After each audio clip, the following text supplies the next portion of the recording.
Hey everybody, Drew here, and you are with me in, I'm not sure if you remember it, but that 2005 Toyota Prius police car. I will put a link in the description to what those shenanigans are all about. It came from California, that should explain it all. But anyways, I just wanted to address something that keeps coming up in the comments, and that is miles per gallon and the real expectations. So I just want to throw it out there. This one, as we speak, I'm at a 99 mile average, probably going to hit 100 here any minute, and it's only 37 miles to the gallon. I do not hypermile.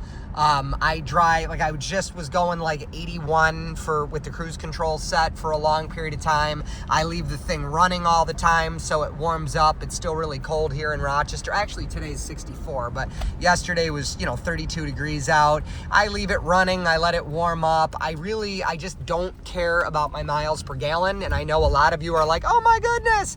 But, it is what it is. I mean, I look at gas as just a bill. I need to live my life, and I don't live it around my miles per gallon. So that being said, sometimes I do hypermile, just because I want to, but it's not my end all be all. I work on these cars. I've had hundreds of Prius, probably most of them generation 2s because I absolutely love them.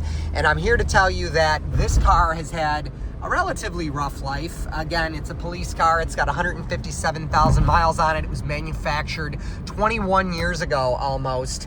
And there it is, 37.1 miles per gallon. I don't drive aggressively. I don't beat on cars, but I don't sit here and go 54 miles per hour in a 55 to save miles per gallon. I don't choose my route based on miles per gallon. I don't shut off the car all the time and turn off the heat to save gas. I just drive it. As you see, I drive gently. But I just drive it, and this one's averaging 37.2. Hypermiling in this car, I guarantee you I could get close to 50. But again, that's hypermiling. That's my goal is gas mileage. Like I said, I'm running a business. I got 4 kids. I don't drive aggressively, but I've got a lot better things to do than try to see how many miles per gallon I could get every single day. For argument's sake, again, I could probably get close to 50 out of this particular car. I think my record over a tank is 52 in a second gen. Again, that's not obsessing over it. I just want you guys to know that. But if you're struggling to get 30 in one of these cars, something is wrong. If it was something massive, you should have codes.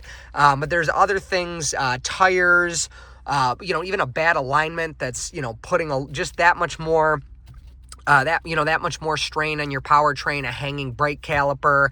There's a lot of things that could do it without codes, and of course a failing battery or something else like that, something wrong with your internal combustion engine should eventually throw a code. If you're trying with all your might and you can't get 30, 32 miles to the gallon, something's wrong. Because again, I'm not an aggressive driver at all, but I don't hypermile. I drive this thing the same way I drive my Toyota Tundra, the same way I drive my 1950 Chevy, the same way I drive my 2002 Solara convertible.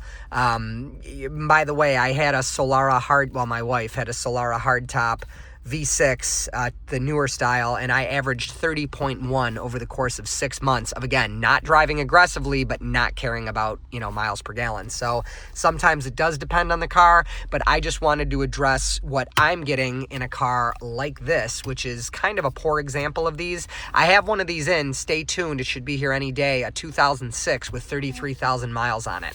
So that's exciting. A lot of naysayers are like, oh, they don't like sitting. Well, you could change the parts that go bad from sitting. You can't replace rust or, things that are beat the crap out of because it has 300,000 miles on it. So I'm excited about a 33,000 mile second gen. Go ahead and subscribe if you want more Prius content. And listen, God bless. See you in the next video. Bye.